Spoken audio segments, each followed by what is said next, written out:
The coast of Keta, according to Professor Kumaple, should be about 1.2 kilometers away from where we are.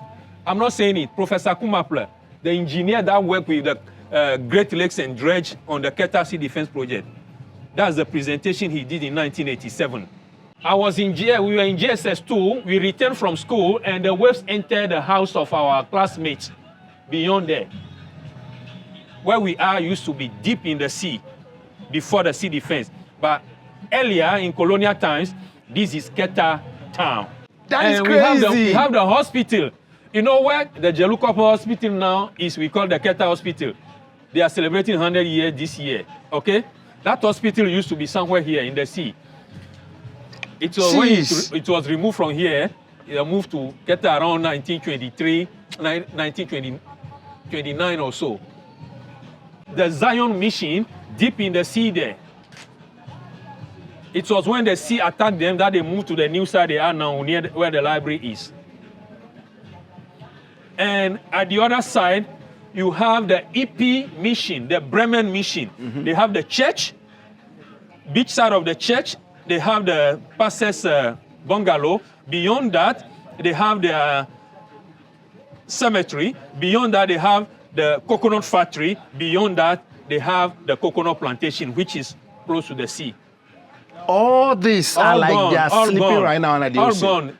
Bremen mission is gone, and that's why they are now occupying the UAC, United Africa Corporation, which became Unilever. They gave them their warehouse. That's where the church and the schools are now. Estuary itself. Mm-hmm. That's where the Volta River meets the Atlantic Ocean. That place is scenic, it's panoramic. Wow. You can do everything there. Cruising, jet skiing. When the waves are low, you can go from the main river over the sea. Wow. Yeah. And that entire enclave, the estuarine area, good for tourism. And Australians come to surf here. You see their number plate, Australian cars around Aborigine up to this place. They know when the surfs are going to be the highest, and they fly and come here. Hey, it's Double V for Visit Volta and Carl Franklin here once again. We are at one of my favorite locations in the entire world. This is Keta on top of the Eke or something. And today, I'm not just privileged, we are all privileged to be speaking to someone I call the tourism god of the Volta region. Uncle Joe, you're welcome. Thank you very much. Welcome to Keta. Yes. The head and the top of the sand. Nice one. The head and the top of the sand. This is Keta. So, please tell us who you are. If I want to do the intro, it will be long, so please tell us who you are. Okay, my name is Joel Deg, a trained geographer. I'm a trained consultant in entrepreneurship and entrepreneurship education. I'm an environmental activist. I'm a licensed and certified tour guide.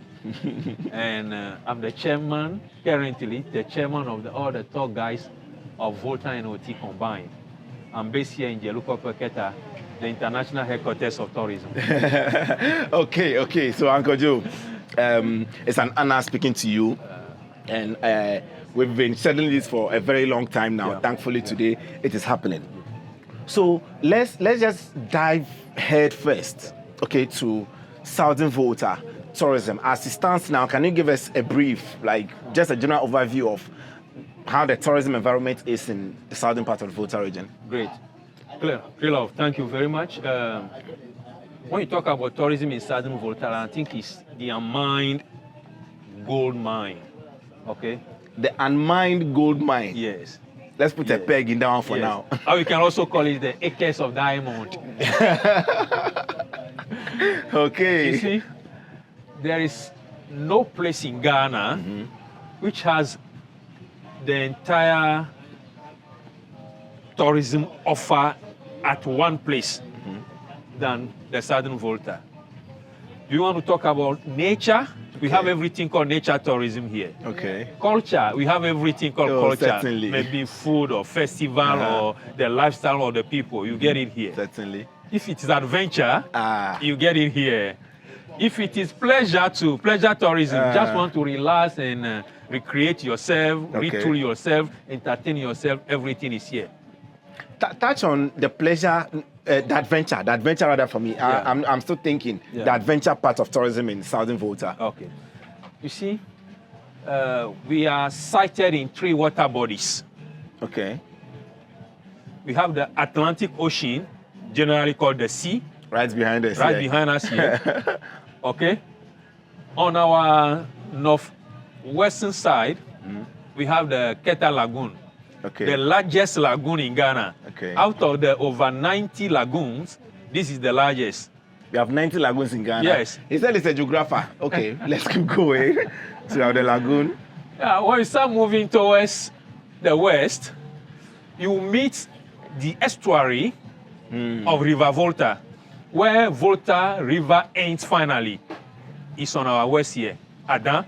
So it's the boundary between Greater Accra and Volta Region in the south. That never came to mind. Oh, come on. That never came to mind. I told old people before they realized that we were surrounded by 3 water bodies, not 2. That never came to mind. Oh. You know, next trip, if you start seeing shots from the estuary, you know that, like, I got the gist from here. Yes. Okay, so out of those 3 water bodies, what are some of the activities that we can actually do around this area? Okay, when you consider the Southern Volta has about 71 kilometers of the Atlantic coast, from Aflau to where we call Pokpogbo, now Fuveme. It's 71 kilometers from the Aflau border. And we have this beautiful water body here.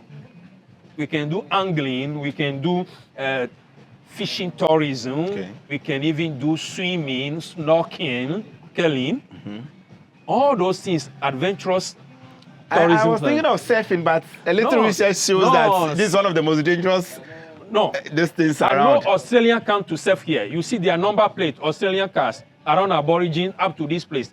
They know when the surfs are going to be the highest, and they fly and come here. This is wow. No, we used to receive some of the international best surfers in the world, especially from Australia here. Did you hear? Yeah, so our place, though the waves are high and rough, but it's good for some of the professional adventurous surfers, and they come here. Mostly when they come, they cover their car's number plate so that people will know. So they come here. Yeah. Okay. See them all along. You mentioned so that's for the Atlantic Ocean. When you go to the lagoon side, okay, we can have jet skiing on the lagoon, the main lagoon. We can have kayaking on the lagoon. We can have boat racing on the lagoon. We can have even fishing using the local traditional trap. It's an adventurous trap. The way our women trap fish, the way we trap crabs, and the way we also use local traps to fish. Okay, okay. And we can also use the boating. We can have a group of 5, 10, 15 people. We take them on a tour over the entire lagoon. From here, we can even enter the estuary. Sweet. Yeah, because it's connected.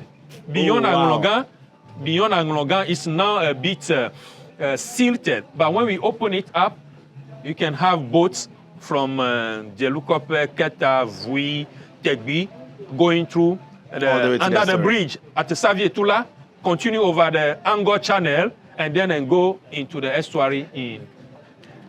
This guy is like a walking map, a walking encyclopedia of Southern Volta tourism.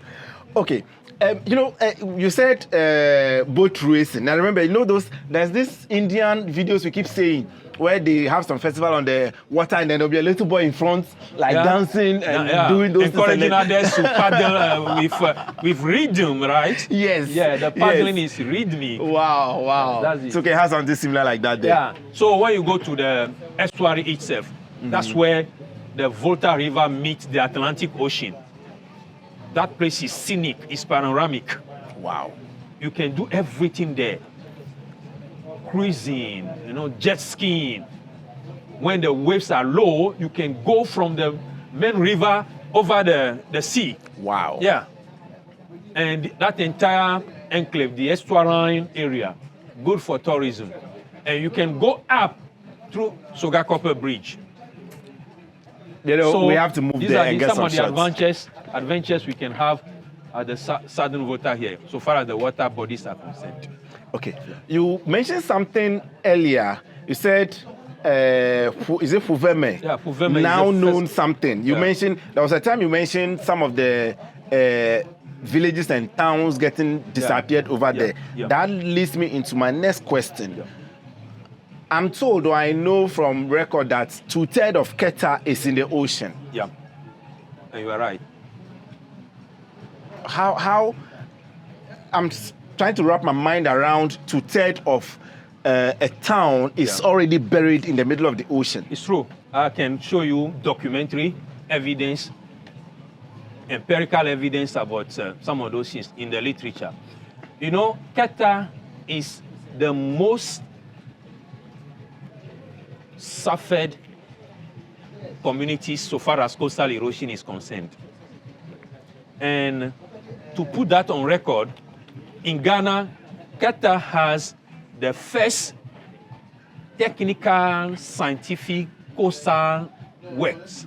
That is the Keta Sea Defense Project between 1999 and 2004. And this project, and where we are now, is part of the Keta Sea Defense Project site. At the time the project was complete, it was the second largest coastal works after Durban, South Africa. In Africa? Yeah, in Africa. Wow. Durban, in South Africa. They have the largest coastal erosion work at that time before Keta. This one? Yeah. And in Ghana, Keta is one of the first, if not the first. Before Adan, before Cape Coast, before Elmina, before Komenda, before Takoradi. You know, we have about 22 coastal works going on along Ghana's 550 coast. Hey, this man. Yeah. So this man. Yeah, the entire coast is under attack. And Keta, undocumented record said 1880, but proven record said 1907. They started marking the coastline, the advancing of the coastline. So from 1907 till 2007, that's about 100 years where Keta was suffering. Wow. So it was over 80, 90 years before they did this project. The last time I went to the Agbotadua of Anglogan, he showed us pictures of the years when we were using wood as sea defense, and then metal and some other things to actually protect the coast. Yeah. Now, as we speak now, the sea defense, personally, I'm very worried because just a few years ago on our right side, that huge pile of stones there, it was at least 20, 30 meters high. Yeah. Now it's basically ground level. Yeah. This is what is happening. I think this project has come to saturation now, the Keta Sea Defense Project. It's been 21, 22 years now when they completed the project. We have 6 groins, what we call the sea walls, the walls. And that wall is the longest. It's about 180 meters. Wow. At the time they did that wall, where we are now was deep inside sea. I've seen waves hitting houses beyond that tree. Wait, so don't scare me to run away from here. You are saying before the sea defense, this was basically in the ocean. But where we are sitting. Before the Keta Sea Defense, this is the lagoon side of Keta town. The main seaside is deep down there. Holy smokes. Yeah. We call this place Ausa Constabulary. This is where like the Zongor of Keta used to be at the lagoon side. Then you have the houses, story building. Keta has one of the largest number of house story building at that time during colonial time. I saw the map. I saw the map. The coast of Keta, according to Professor Kumaple, should be about 1.2 kilometers away from where we are. I'm not saying it. Professor Kumaple, the engineer that worked with the Great Lakes and Dredge on the Keta Sea Defense Project, that's the presentation he did in 1987. 1.2 kilometers of coastline eroded, documented. Professor Kumaple, everybody knows that name from KNU UST. He's one of the finest coastal engineers. I'm even stunned. I don't know what to ask Yeah, or so say next. here, I saw the waves beyond there. We were in GSS2, we returned from school, and the waves entered the house of our classmates beyond there. Where we are used to be deep in the sea, before the sea defense. But earlier, in colonial times, this is Keta town. And from here, you enter Ajido, then from Ajido, you enter Vojan, and there's the main road that passes in front of the fort before entering Keta town. Yeah. And so when the literature says 2/3 of Keta is gone into the sea, it is correct. And here we have the police commissioner's bungalow somewhere in the sea there, directly where we are. That is And crazy. we have the hospital. You know where the Jelukopo hospital now is? We call the Keta hospital. They are celebrating 100 years this year. Okay? That hospital used to be somewhere here in the sea. It was when it was removed from here. It moved to Keta around 1923, 1929 or so.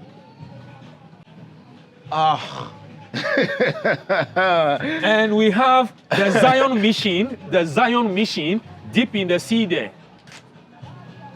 It was when the sea attacked them that they moved to the new side they are now, near where the library is.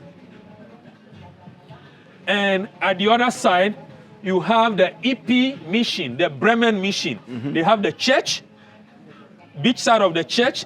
They have the pastors' bungalow. Beyond that, they have the cemetery. Beyond that, they have the coconut factory. Beyond that, they have the coconut plantation, which is close to the sea. All this are like gone, they are sleeping gone. Right now. And all gone. Bremen mission is gone, and that's why they are now occupying the UAC, United Africa Corporation, which became Unilever. They gave them their warehouse. That's where the church and the schools are now. The Bremen mission, the Bremen land, their school, their church, their pastors' mission house, their coconut factory, coconut oil factory, their coconut plantation, and their cemetery, gone.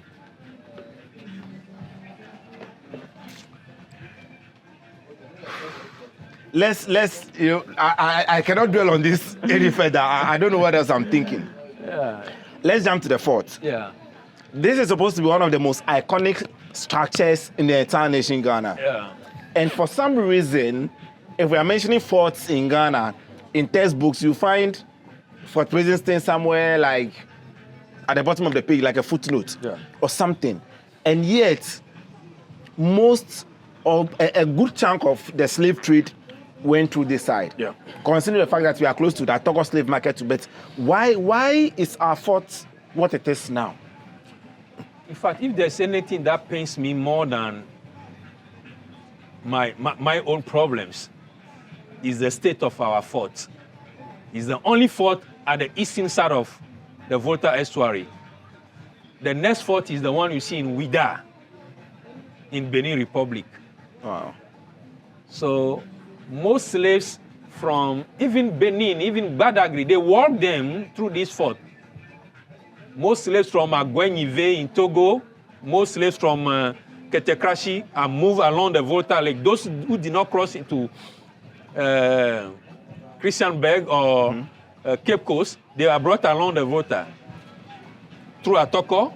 And Atoko is just a market, but this is where the shipment used to take place. Yeah, so the state of the fort, though a UNESCO heritage site, is not the best. We have tried a number of times to draw the attentions of the authority to the fort. It has received less attention, but with the current minister, she visited here, and I think there are a number of forts that are listed for renovation, and we believe the Fort Presidentine will make to that list, and some amount of renovation and rehabilitation will be done on the fort. It's the only relics, colonial relics we have now. So if it is gone, then the colonial history, the transatlantic slave trade, may not have anything to prove that. So That's my prayer is irrelevant. that something is done about this, and done quickly. And we can do that because Keta marked a significant point in the transatlantic basin. A lot of slaves went through here, especially those who went to the New World, what we now call the Virgin Island. That is St. Croix, St. Thomas, St. John. These are the Danish Norwegian island before they sold it to America, and they renamed them Virgin Islands. Yeah, so I think something good to be done. I remember, why do we call this place Emancipation Beach? After the sea brought back this sun, we started celebrating Emancipation Day here. I remember visiting here to attend to Emancipation Day celebration.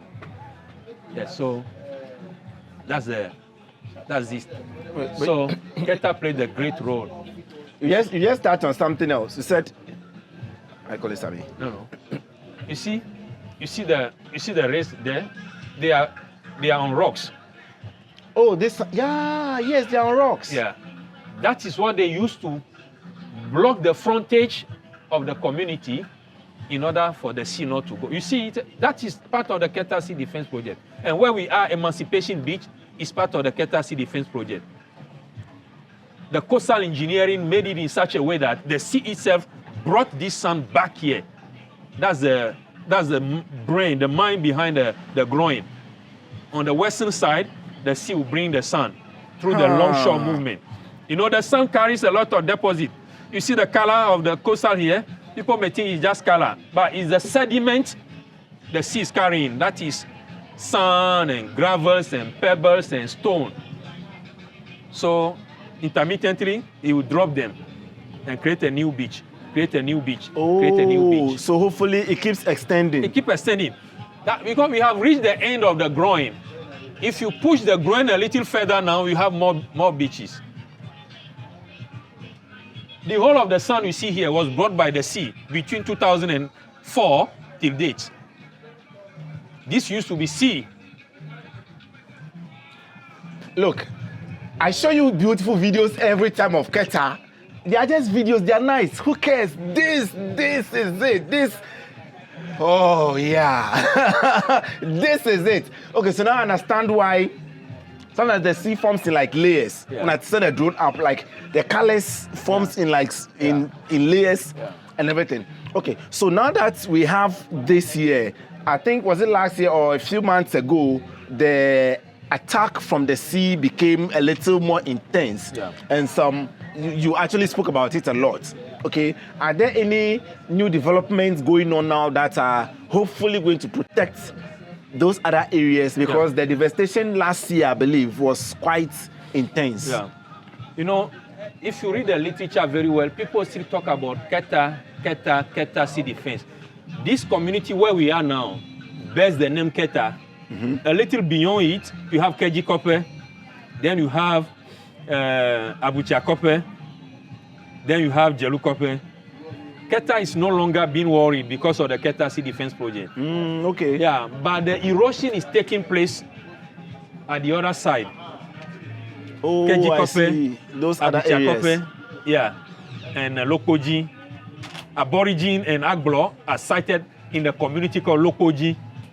Beyond them, you have Abucha Kope, and then you have Keji Kope. But where the attack is most ferocious now is Adina, Amuchinu, Salakope, and Agaveji. That's where the Blekusu Phase 2 project is ongoing. Yes. So, Keta, we will say, Keta, not Keta municipality, but Keta as a community that bears the name Keta is here.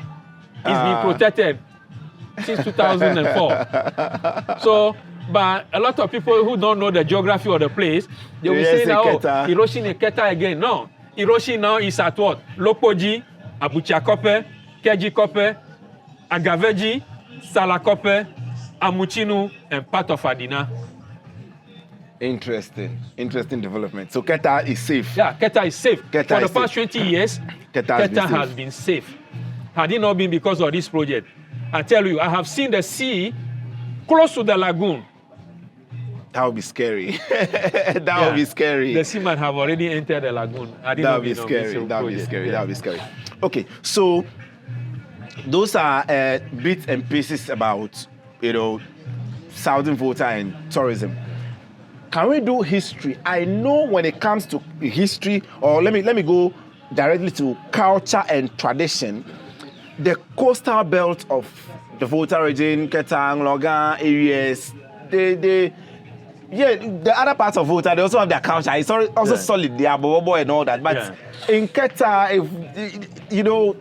the culture here is a different vibe. Yeah.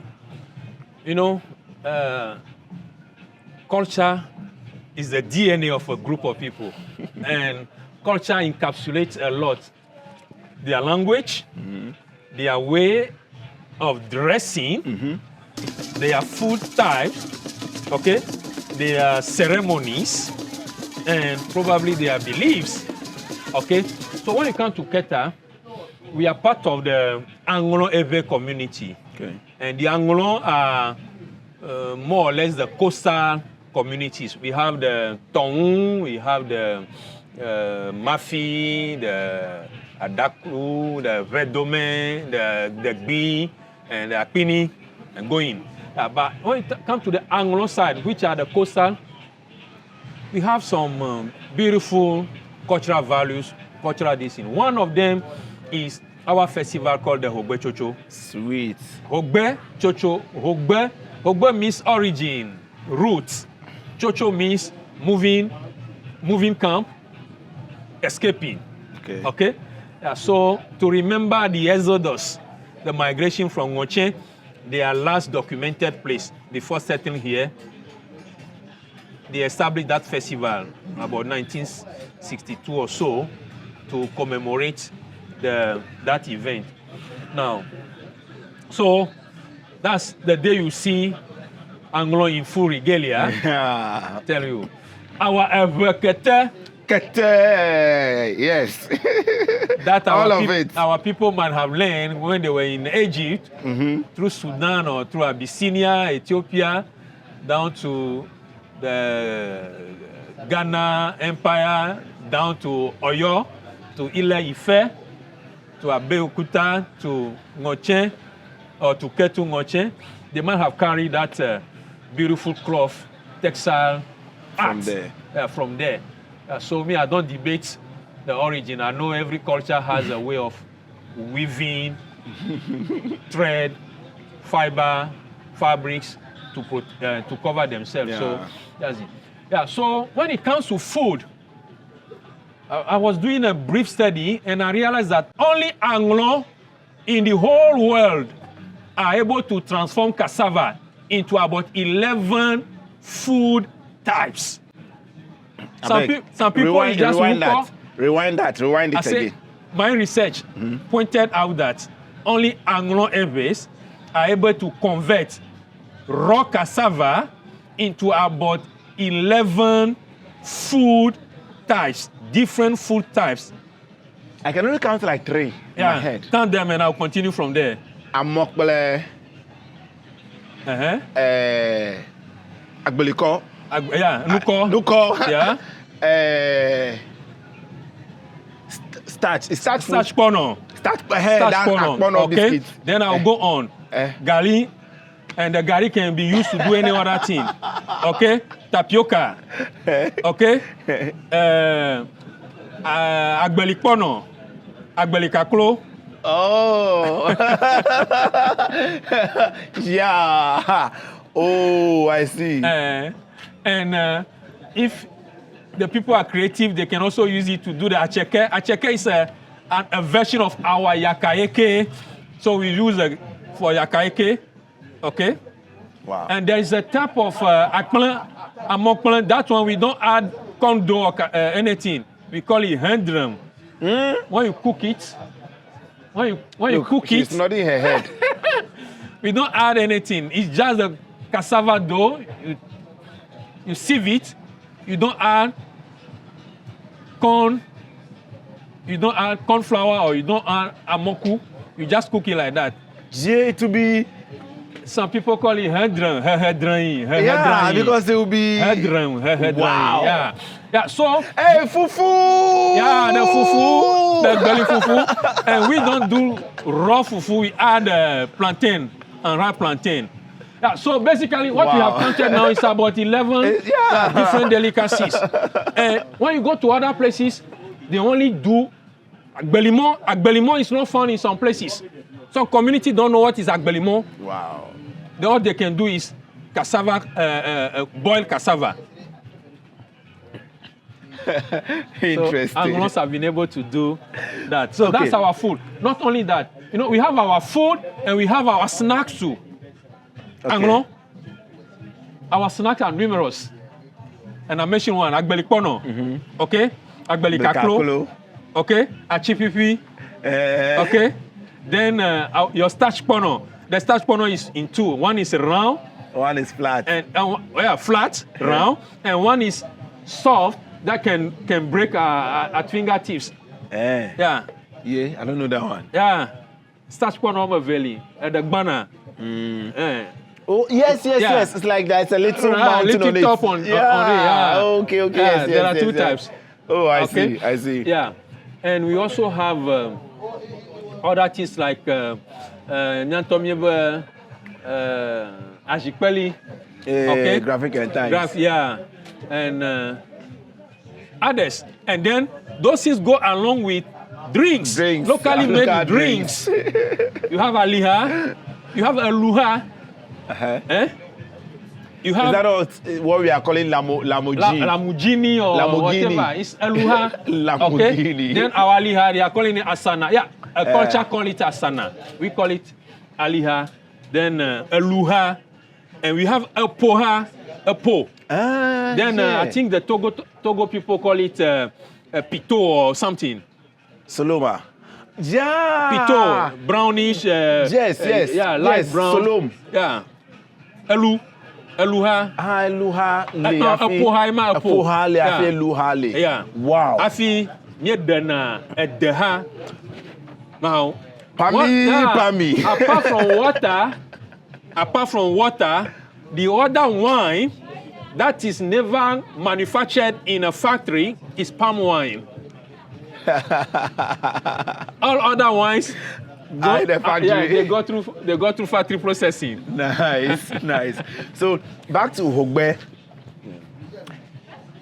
First thing, I realized that a week or so before the main festival, there's is it the Junior Hogbe or something? Oh, that's the school Hogbe. And I keep commending you guys because all other festivals, they are doing it and it's just the elders and then some old men, they are tired and no one, the younger generation, basically they don't care. They just want the parties and all that.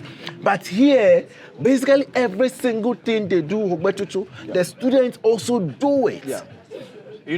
Culture, as we say, is transmitted.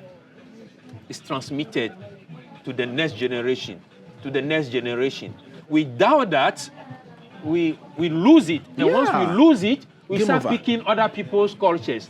And we are accultured. So ours is lost. We have taken other people's one. And I say culture is DNA. It is written, it is engineered in our blood, in our blood group. It is us. That's why I don't play when it comes to the culture. Somebody cannot tell me that, I shouldn't dress in kete cloth or in batakari or in fugu or in kaba or in slit. No. The Italians, they have their long sleeve, their bow neck or their tie, their suite, and some have 3 pieces. That is their clothing. Anglo, we have what you call the chanka or... Chanka? Yeah, chanka has, we have our knickers, our shorts. Our shorts. Yes, those... Yeah. Massive. We were not lacking material. We were not lacking textile. We have enough. So if you want to sew, you sew it big on yourself. That's why I respect the Yoruba, the Anago. Yeah, they are little you big. you see there are 3 pieces. They have it full long, and they have the other one that is, and then they again. roll it to bring it, and they have the embroidery all over. They were richness. Wow. Yeah, so Anglon, we have the jumper, that is the under. Yes. Yeah, the short sleeve, Yes. we do that. We don't just cast our cloth. That's the difference. That's the difference. Yes. So some people just cast the cloth. Yeah. But here they put the jumper first. we wear something under it. And comes with it shorts. Huh. With big pocket here. Yes. The material used to do that is agovo, agomie yone. It has some shiny, fair. Agovo. Dem ya to cotton. Anuma no fine. Yo when na ma voka ko to gbanya lo na na dareji. That's our culture. Ako jonu ade. Charlie. Ade jonu ko. Ntu toli, nyonu toli. And that's how we do it. That's our culture. No honuma le miashia ke mianya yebui. Nya viomo ganyago. So our children will start behaving differently. You know, and it's happening already. Yeah, so the children hogbe is a way of transmitting the culture. I tell you, I visit about 4 places here. I go to Jelukope, Keta EP, I go to Keta Arisi, I come to Jelukope, Arisi, I go to Tegbi to see this, the unit, they call them the circuit. That's how they gather. Schools they come and do that. And look at these young ones. Oh, come on. What could be more beautiful than that? The Visio, the Jonuno, Blenumano, that is it Alio, bentonite clay or so. It's the bentonite clay. Oh, Shiranchi. Hama Amoga a throwing. People say it's fetish. Bentonite, a clay. That people have used as ceramic to do tiles. Our people use the same bentonite clay. Put this in. The top, the cover. Yeah.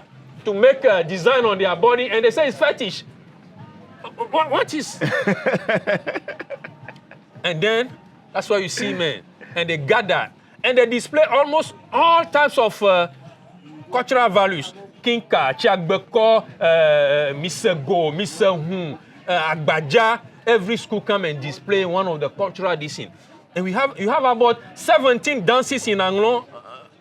The dances alone. The dances and the music with same set of drums. About 7 drums we have in Anglon. Achimavugali, Gotatoli, Kaganili, Afi Gakoguli, Afi Hache. This instrument is the same instrument they used to play different dances. But it's getting a little confusing. You know? There was some dance I placed online, and I was told it's called Husago or something. It's Husago or Misago, same dance. That's the backward dance. There's so much argument online. Some people say it's what dance, another person said it's this, and a lot of confusion. Every good literature you see, they stroke it. Okay. Mr. Go or Mr. Hun. Okay. It's the same dance. Mr. Go. Okay. Yeah, it's a backward dance. And that's the dance our people used to leave Ngoche. You know, they were having entertainment in the night and were playing that. So they went that way, backward, so that their feet, footsteps. Yeah, the footstep would, deceive the people. So that's how they went. Yeah, so speaking of, okay. That's the children culture. So we do it Wednesday before Saturday where the main event takes place. So it's declared a culture day for schools. Okay. And you see the beauty, the finesse. No, it's refined. But when you see the children in that, you feel that you are giving something valuable to them at this early, and they could go on and on transmitting it to future generation. So that's about it. It's called the school Hogbe or the children Hogbe, Wednesday before the Saturday of Hogbe. Yeah. Okay. And I love the people who have that idea. Yeah, it's the best. It should be introduced everywhere. It's just perfect. It should be introduced everywhere. Yes, it's perfect. Before I ask the last thing, you mentioned something now which wasn't originally supposed to be part of our discussion. But let me just pick your thoughts on this. Someone said that walking, the whole backwards walking from Ngoche to our current home, that is why our land in quotes seems to be going backwards. Okay. So there needs to be a ceremonial return to our home and walk forward now. So I'll actually move forward because it looks like because of that single act, everything in our land, quote unquote, is moving backwards. Okay. What's your take on that? Yeah, that's fine. You know, you don't just attack people's opinion. And some things might have been happening. So he also related to that. Okay. But I saw real wisdom in the one who conceived the idea for them to move that way. It's serious. It's serious. It's just serious. You are fleeing from a king, a no mean king, who could dispatch his army to go and get you and bring you back. So what do you do to deceive them that they are why have they passed to go? Like, they are walking in, like they are coming. So where they are coming? Yes. Where are they? Yeah, and that should be beneficial to us. Okay, so if somebody is saying, probably looking at it from the metaphysical side or the spiritual side, that's what. No, we are not backward because we walk backward. We are backward because we stop. Our people who settled here were not backward. Documented history in Ghana, in Anglo. Our people fought 17 wars. Anglo people, 17 wars to preserve this place for us. Is that backwardness? No. Not even close. No. Not even close. Yeah. Our people were from hinterland. They were from an agrarian environment, farming. But when they came here, they saw water surrounding them. They learned the trade of fishing. Is that backwardness? No. So they need to learn to survive with water. They were not fisher folks when they were migrating. They never knew sea fishing or lagoon fishing. They were from Ngoche. Ngoche is traditionally an agrarian setting. So what they knew is farming. But they found themselves in an area surrounded by water. Then they learned the trade. That's progress. I like that. Yeah, so that's not backwardness. That's a very hot take. They were one of the key fisher folks. When you go to Togo, Benin, Nigeria, Congo, Uganda, you see Ghanaian Anglo fisher folks around the entire African coastline. Yeah, they are in Gambia, Senegal, Liberia. They took fishing to those places and taught even locals there how to do sea fishing. Apart from the cruise in Liberia, the Fantis in Ghana, and Ijo in Nigeria, Anglos are one of the key sea fishing communities. These people learned the trade here. They were not from their background. They learned it. They adapted to this environment. They did the lagoon fishing. They did the sea fishing. You know, the Volta Estuary also was fought over by their Dans and the Anglos, the Gans and the Akwamu. Yeah. Because it was a fishing ground. Not today that we don't have fish in the Volta Estuary. Okay. It was one of the largest fishing grounds 200, 300 years ago. So that's where they were always fight over the land. And the salt here was also a converted resort for the Ashanti and the rest. So that's where from Ashanti they were coming to fight war here with Anglo, just to take over this place. And our people fought. They fought the Chutagba War, they fought the Nonobe War, they fought the Sagrenti War, they fought the Salvador War, they fought about 17 wars. That certainly is not backwardness. Yeah. No. Yeah, so it all depends upon how. Now what is there is that we need to change our mind. We need to take back the courage, the boldness, of our forebears. We are now becoming a lazy people, lazy in thinking, lazy in creativity, lazy in innovation. And therefore, it seems that things are not moving forward for us. And we think to link it to our backward. No, our people fought and... this is one of the most endowed areas so far as our natural resources are concerned. I tell you, the salt deposit we have here, Nigeria should not be going to Brazil to export salt. Then we should have a harbor here, a port here, where we'll be shipping salt every day for Nigeria. But Nigeria will pass by Go to Brazil, 6,000 kilometers. Go and buy salt. Or go to Egypt, about 4,000, 6,000 kilometers. While we have salt here. So we need a vibrant salt industry here. The entire place is sitting on salt. And there's a mother rock called the salt rock. That's where the brine comes up and solidify and people gather. If you go, we get the water down, pump it, evaporate it, we can have an industrial salt factory here. So it's not the backward movement our people took that is causing us to be backward in development. It is just we don't want to be innovative, be creative, and find solutions, development solutions, development ideas for our area. But the salt, what is stopping the salt industry from thriving here? Yeah, we haven't put ourselves together. That's what I would say. But somebody is doing it. An Indian company is doing it there. You know how many tonnage he does a year? It's huge. How much comes to the community? To the municipal assemblies here? These are the questions young men should be asking now. Yes. I'm stunned. I don't know. If someone else is doing it and they're doing it so well, and we've seen how other countries who have taken over their mining industry, how they are developing and growing really quickly, why can't we follow suit? Why can't we? That's it. So we need leadership, my brother. We need leadership. Everything rises and falls on the shoulders of leadership. Leadership is cost. All other things is fed. Leadership is influence. So we need people to influence us, to rally us around a development idea where we all buy into it, the public buy in. Then we push it. Yeah, it's about leadership. So a company comes from another country, mines from here, and takes their money away. Yeah. In the name of what? FDI, foreign direct investment. And how much?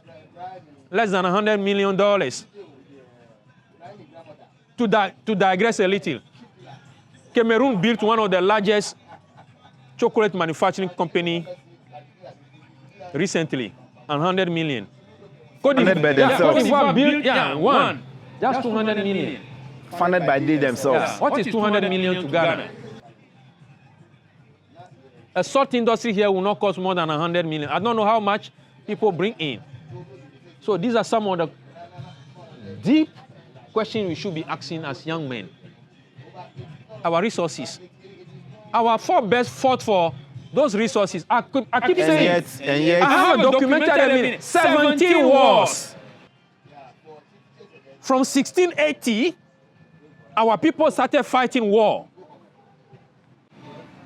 And we just left everything. We've just given everything out to people on a silver platter. People wanted to take this lagoon because of the fishing. It's not that today we are no longer getting fish. Keta market here used to supply the largest volume of dried or salted fish, smoked fish. People from Niger, Nigeria, Benin, Togo, from Burkina Faso used to come and buy salt, smoked, and dried fish here in Keta. Back to their business. Keta used to be one of the, in the colonial time, Keta is the fourth most important towns in Ghana, so far as revenue generation is concerned. Apart from Accra, Cape Coast, and Takoradi Secondary, Keta is number 4. Palm oil from Georgia, palm from Kroboland, oil, coconut oil. They are shipped here. We had we have a port before here, Keta port. I was a port here before. Yeah. It's just somewhere here, a little off the coast of the fort. That's why we have most of the biggest, what we call departmental store. Glamour, JB Olivan, now Unilever. They call them United Africa, UAC, United Africa Corporation. They all have their warehouses here. So cars and mommy trucks, mommy wagons, they come and load from here. This is where they bring goods to storehouses here. I told you earlier in the interview that when the sea destroyed the Bremen mission, the UAC they gave them their warehouse, which is still their place of operation today. The Keta Ipich School and Church is on that premise. Just here. Places for Unilever, now UAC.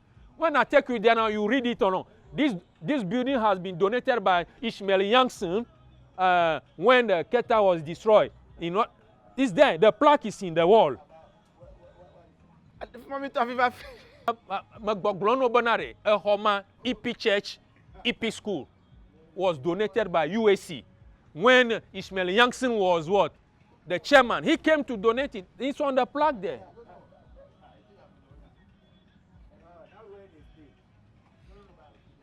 Uncle Joe, right now I've become like a basic school kid. It's like all the noise I've been making a place, all the noise I make online, I've come to meet the encyclopedia of all. Finally, we say visit Volta, experience Ghana. Yeah. Why? Volta is the microcosm. A microcosm is a miniature of a bigger thing. If I squeeze a bigger surface into something small like this, what is here is a microcosm of the bigger. You can see everything in the bigger one here. So everything tourism in Ghana can be found in Volta. Beach is here.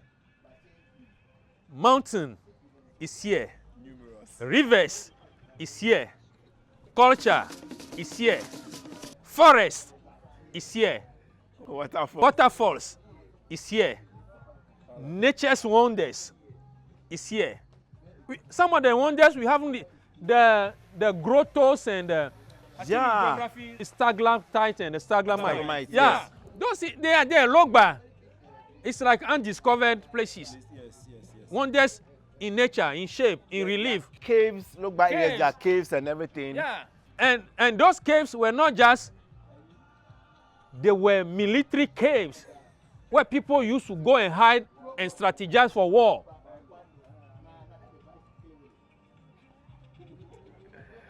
Oh God. And Volta everything tourism. So you visit Volta, you discover Ghana. Everything you want to see is here.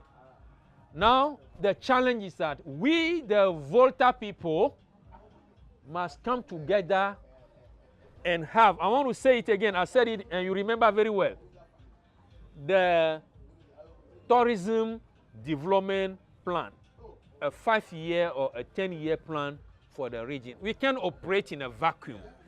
We can't be doing trial and error again. We need strategic direction.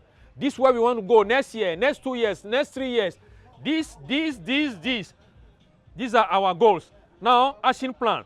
Plan 1, 1A, 1B. Who is going to be in charge? Yeah. Which institution is going to be in charge? How much is involved? And how do we track progress? How do we monitor success? These are basic planning tools that are not beyond us. So I believe strongly that we need to sit down as a region through the Volta Coordinating Council, the Regional Coordinating Council, and 18 MMDAs. We sit down. It won't take us $1 million. $1 million is nothing. I remember Benin invested 2 billion euros to develop their tourism, and they are where they are today. Yes. So if it will take us $1 million or $2 million, if you give excuses, there's no result. Because what I told my student 10 years is that excuses do not produce result. But one single reason why the thing should be done can give us result for years. The reason why we should do it, not the excuses, not the plenty excuses why we shouldn't do it or it shouldn't be done. Won't give us any result, won't give us any outcome. But one single reason why it should be done should motivate us. So if Volta really want to take the front stage for tourism in Ghana, we should find a reason, a single reason why we should do it. When we do it, our tourism will be strong. Before I take your final words, Volta Development Forum, VDF, all the influencers, all the change makers, all those in authority, all those with the power and the instruments to make change in the Volta region and the Volta Development Forum, What is their role they have to play in tourism? What do you think the Volta Development Forum have to do? I know the forum has committees, and one of the committees is the tourism committee. I think I have met members of that committee before, okay? And they have some plans, but those plans, either individual investors take it and do it, or the regional coordinating push it up to the ministry to do it. Now, this is the issue. Sometimes we receive some grants and this thing for tourism. And I don't know how these funds are disbursed. So my suggestion is now that let's sell what we have to investors who have money. So the VDF now should be able to document. I have done my own. I have documented over 260 tourism potential because they haven't met international standard yet. But when we start investing at least one in each district or two, we can get our 36 iconic, ready for the international market attractions that can bring people here. And I tell you, the visitors have money. It's here we don't have even money to do the local tourism, domestic tourism. Yeah. But I tell you, in the whole world, we have about 1.4 billion international visitors across the globe. They leave their country. If Ghana can tap into just 1% of that, 1.4 million, and have a strategic goal of increasing it by 20% every year, in the next 10 years, we could hit 5 million arrival here. We are still around 1.3 million arrival. And if Volta region could have some 200, 300 international visitors spending $1,000, $2,000, 3-4 days, you can just imagine the miracle that it will cause. So this is a challenge to the VDF, Tourism Committee, as well as the Volta Region Coordinating Council. Tourism can bring more money here than even government allocation. Certainly. Yeah, certainly. yeah, that one I keep saying it, and nobody has sat me down and Disputed it. yeah, yeah. And 100,000 international tourists coming here, 3 nights, they can spend $1,000, 3 nights, because they bring in not less than $5,000 for 10, 12, 14 days. $1,000 times 100,000 visitors. That's 100 million. That's a lot. $100 million. That's a lot. Assuming you have half of that, 50 million coming into our local economy. That is still a lot. It's still a lot, a real lot. And I can tell you, Ouida in Benin, Togoville in Togo, okay? Or Abome in Benin, Porto Novo in Benin, or Nyekonakwe in Togo, they are attracting that numbers every year. That is sick. And then we are way bigger than those countries. We feel like we are the big boys. No, Yes. Volta region is a country on its own. A region that is almost 10,000 square kilometers. Singapore can go into Volta region 13 times. I'm sorry. This one don't like. I want you to repeat that phrase again. Singapore's surface area is 720 square kilometers. Singapore's surface area is 720 square kilometers. Volta region is about 9,405. It's about 12 point something times Singapore. And the data is online. Go get it. Jeez. And Volta region is 4 times. No, Volta region is 2 times Dubai as an emirate. Don't do that, Joe. We are comparing Volta region to Dubai now. The emirate of Dubai, the emirate alone. I'm not talking about Abu Dhabi. I'm Yeah, not talking just the about, Emirates. Sharjah. You know, there are 7 Emirates. Several of them. I'm just talking about Dubai. It's about 4,000 something square kilometers. Volta region is 9,000. So that's twice. So No way. that one alone. No will encourage way. Joe, your final words. My This final words this is that, you know, sick. you know, if you don't do it now, we are denying our children an opportunity. Yeah, so this is the time to do it. Tourism is our goal. You know, Volta, we don't have gold. And they are saying that we have the cleanest water bodies. All other places are polluted. We have a beautiful beach, 71 kilometers, Aplau Beach to Fouveme. That is the entire Ketu South Beach, the entire Keta Beach, the entire Anglongan District Beach. When you add the 3 beaches, 71 kilometers. And the sun is golden. Yeah. The only place where you see silica in the sun, silica, it's like broken, glassy. Glasses. Yeah, you see it in our sun. You go to other places, you fetch the sun, you don't see anything glassy. And this sun is better than the sun in Miami Beach in Florida. Cheddar said that too. No, Cheddar called Keta Miami when he was doing this thing. Cheddar said that. I thought it was just political. I said talk. it before Cheddar. I studied this sun in the University of Ghana, Lagoon. And you scuba study, okay? Okay, oh no, I was in beach tourism. The finest beach in the world. You see it here, you see it at Mori, you see it at Benin. Then you cross into Côte d'Ivoire. You see it at Grand Bassam. You go and see it at San Pedro. Then it's finished. You go to Liberia, you see it small. You go to Gambia, you see small. Senegal small, you see that in Mauritania. Before you see this sun again, you go to Badagry. Then you go to Cameroon. This sun here, the one with the silica and the rest, it's not found. Even Labadi doesn't have this sun. Pon or Pone or Pon doesn't have this sun. Senya Brekum, Winiba. I was at, is it Euramba Beach or so? Euramba Beach at Winiba. I said, what am I doing in Keta here?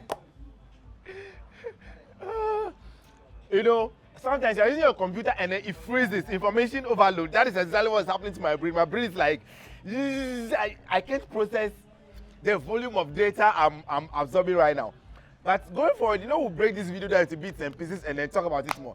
Boss, we'd like to give any shout outs to some people. Shout out to yeah. I want to thank our vibrant, dynamic, always on the move regional minister.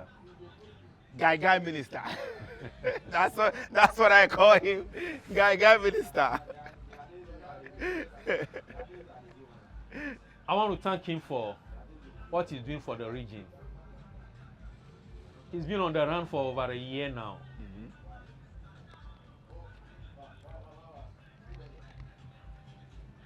We want to see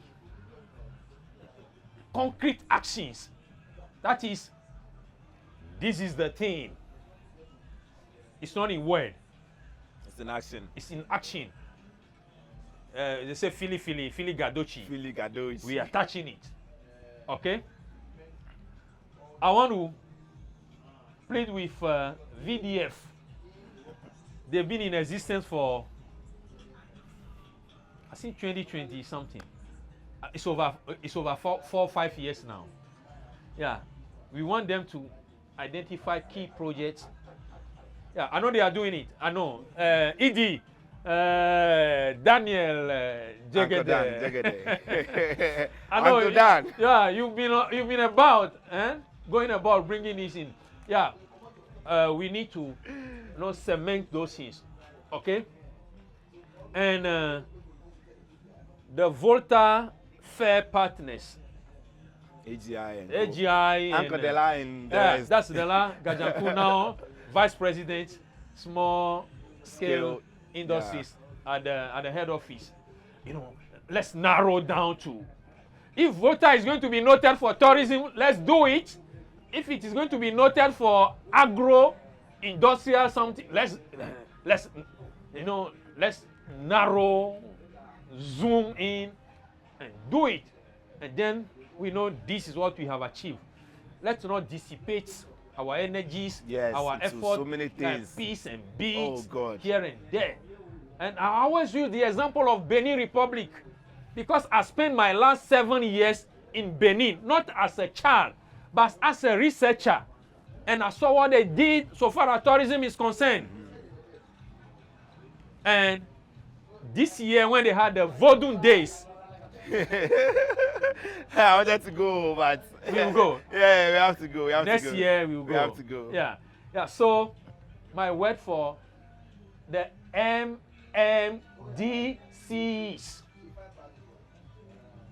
We need to narrow down on a few things. Some of the things are greenfield. They don't look attractive now, but they have future, benefit.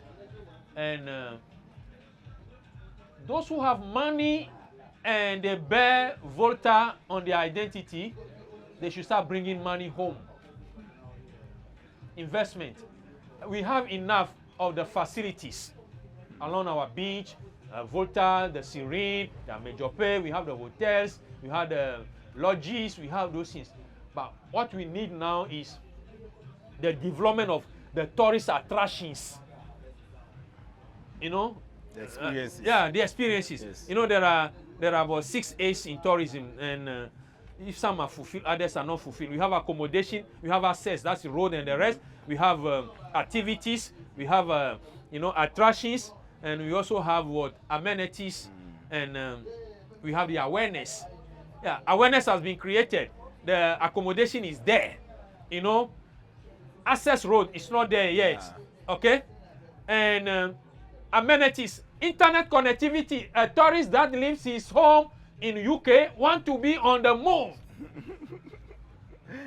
We need to be posting to their grams. Yeah, immediately. So these are some of the things. And God willing, we are going to dispatch some cloud internet connectivity along the Volta very soon. Yeah. Ahead of that project. Yeah. Ahead of that project. And I'm part of it. Sweet. I tell That's you. Beautiful. Yeah. That's beautiful. We need to be digital and build smart cities. Yeah, so basically, Volta is open, Volta is ready, Volta has everything, and everything means everything for the development, the promotion, the marketing, and positioning and branding of this place in order to attract the needed investment. If you do it, it's going to be to our advantage, and our children and our children's children will come and enjoy the fruit of our labor today. So the challenge is on to us to come and invest in the tourism in Volta. The facilities are already there. Let's find money, construct road to the site, develop them to meet international standard, and then promote them, market them in this digital world. And the people, when they Google tourism in Africa, then they will see Volta region. When they Google tourism in Ghana, then they when I was doing some research, when I say the #1 tourist attraction in Ghana, they say Cape Coast Castle. But we are taking over that. So very soon, when they Google it, is the Amejope canopy, is the Avatima zip line, is the waterfall the that will be popping up. Yes. We need to. It needs collaborative effort. You need a collective effort to do it. So that's how I'm going to end it. God bless you. That was Joel Deg. I told you he's a tourism god. That is how I saved his contact. He's a tourism god. And today he has loaded us with a lot of information that will take us a long time to be catching up with. Today's quiz question for this video is, do you think our elders and leaders are doing enough to promote tourism?